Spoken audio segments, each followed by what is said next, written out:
ነበረ የሚገርፉት እና ማንኛውም ድግስ እንደ ዛሬ ሰው አናስቸግርም።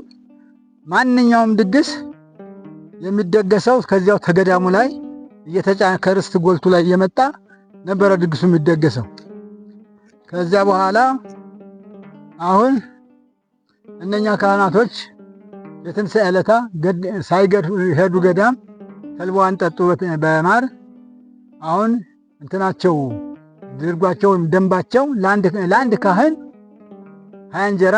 አሁን አፈሩ ከዚያ እየመጣ እዚህ እንዲች አሁን እዚያ ቤተክርስቲያን ወጥቶ ነው እንዲች ነው የምትሰጠው። አሁን አቡነ ሕዝቅኤል ስነ መቃብርም እዚህ ጋር አጽማቸው መጥቶ በመስታወት ተደርጎ እንደ ሙዚየም እየተጎበኘ ይገኛል። እንግዲህ ከማዶ ከአፈር ውስጥ ከተቀበረው ውስጥ አውጥተው ወደዚህ ጋር አምጥተው በዚህ ውስጥ አስቀምጠውታል ማለት ነው። እንደዚሁም ደግሞ አፈሩም በዚህ ቦታ ላይ እየተሰጠ እንደ እምነት ይጠቀሙበታል። ህመም እየፈወሰ ጎባጣ እያቀና አይን እያበራ ነው ያለው የአፈሩ ማለት ነው። አሁን በአንድ በኩል ደግሞ ኢየሩሳሌም ድረስ ደብረ ሊባኖስ አይደለም ኢየሩሳሌም ከመሄድ ድነዋል ለማለትም ያስችላል። ምክንያቱም እዚሁ አፈሩ ስላለ ማለት ነው። እዚሁ ፈውስ እየሰጠ ማለት ነው። እና እዚህ መጥቶ ያረፈው እዚህ ነው። እና የእንትናን ነገር ትንሽ ላውራልሽ። ሰባጋዲ የሚባለው እንዲሁም ስለ ሰላጋዲን ታሪክ አንስተው አጫውተውናል። ሰላጋዲን በጣም ግዙፍ የነበረ እና ብዙ የሚበላ ብዙ የሚሰራ እንደነበረ አስረድተውናል። በዚህ ገዳም ውስጥም ብዙ እየሰራ እንደኖረ ዋሻውንም እሱ እንደፈለፈለ እና እጅግ በጣም ብዙ ነገሮችን እንደሰራ በታሪክ መስክ እንዲህ እያሉ አስረድተውናል። ከዚያ በኋላ ያችን እኔ መንግስት ቤት የመጣሁት እንደ ልቤ እንድበላ እንድጠጣ መስሎ ነበር። ይሄማ ከጌታ ቤት አይሻልም፣ ድሃ ቤት ነው አለው። የመንግስት ነው የድሃ ቤተ መንግስት ነው። እኔ እዚያው እሄዳለሁ ከጌታ ጋር እሄዳለሁ ብሎ ሲል ጨምሩለት ተባለ። ያችንም ጨመሩለት። ለዚህ ቁጭ ብዬ እኔ እዚህ ቁጭ ብዬ ለዚህ ምግብ ቁጭ ብዬ አልበላም ብሎ በቁሙ ስሯን ብድግ አድርጎ ባንድ እንደ ዋንጫ ማለት ነው ጠጣ ይላል።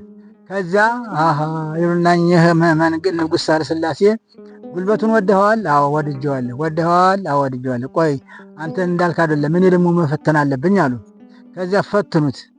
ከዚያ ሂዱ ሰንጋ አንጡ፣ ደንበኛ ሰንጋ ምረጡና አንጡ ይባልና ሰንጋ ይቀርባል። ያንን ሰንጋ ያርዱና ፈርሱና ቀንዱን ይጥሉና በራሱ በበሬው ቆዳ ጥቅልል ያደረጉና ስጋውን ለሳንሳ ለስንት ዙሪያውን ተሸክመው ከበው ያሸክሙታል።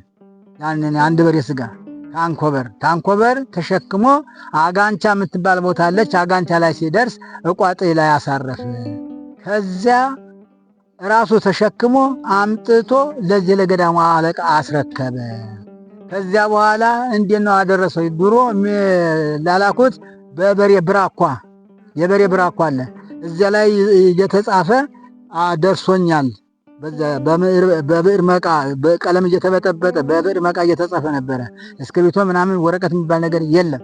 እዚያ በሬ ብራኳ ላይ ይጻፍና ይላካል። ያ ያነብና ከጨረሰ በኋላ ያንን ንጥብ ያደርግና እንደገና ደግሞ መልሶ በዚያ ብራኳ ይላክ ነበረ። የሚጻጻፉት እንደዚህ ነበረ። ሌላው እዚህ ገዳሙ ላይ ምን ነበረ? ይሄ ለምሳሌ እህል ሲገባ 100 ኪሎ እንላለን እኛ። እነሱ ምንድነው 10 ኩንታል ተገባ 10 ገመድ ይገምዱና 10 ቁጥር ይቋጥራሉ። 10 ቁጥር ምንድነው? 10 ዳውላ። እነሱ ዳውላ ነው የሚሉት። ያን ጊዜ 100 ኪሎ አንዷን 100 ኪሎ ዳውላ ነው የሚሉት። አሁን እኛ 100 ኪሎ እንለዋለን። አሁን 10 ከገባ 10 ቁጥር ይቋጥራሉ። ወጭስ ሲወጣ ደግሞ ያችን ገመድ ይፈታሉ። እንደዚህ በዚህ ገዳም ውስጥ ያለ ታሪክ ቢነገር የማያልቅ ቢሰማ የሚጣፍጥ ለጆሮም ለሁሉም ለዓይንም ማራኪ የሆነ ድንቅ ስፍራና ድንቅ ቦታ ነው።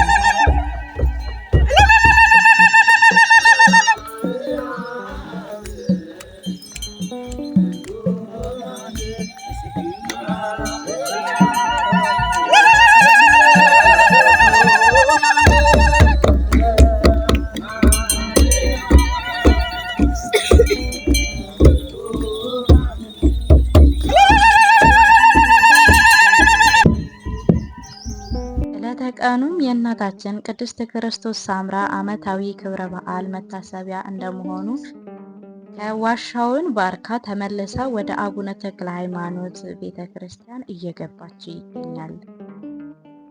እንግዲህ በዚህ ባማረ በደመቀ መልኩ ከወዳ ማዶ ከዋሻው ሌሊቱ በማህሌት ሲገለገል አድሮ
በዓሉንም በዚህ ልክ አከበርን። በጣም ደስ የሚል ነበረ። እግዚአብሔር ይመስገን። እግዚአብሔር ክብሩን ይውሰድ። ለዛሬ ይዤላችሁ የመጣሁት ቪዲዮ ይህንን ይመስል ነበረ። በቀጣይ በሌላ ቪዲዮ እስከምንገናኝ ድረስ ሰላም ቸር ሰንብቱ ለማለት ወዳለው። እንደዚህ ቪዲዮዎች እንዲደርሳችሁ ሰብስክራይብ አድርጉ። እንደዚሁም ኮሜንት፣ ላይክ እያደረጋችሁ ሼር እያደረጋችሁ ቻናሉን አግዙ፣ አበረታቱ። የእግዚአብሔር ቸርነት ከሁላችን ጋር ይሁን። አሜን።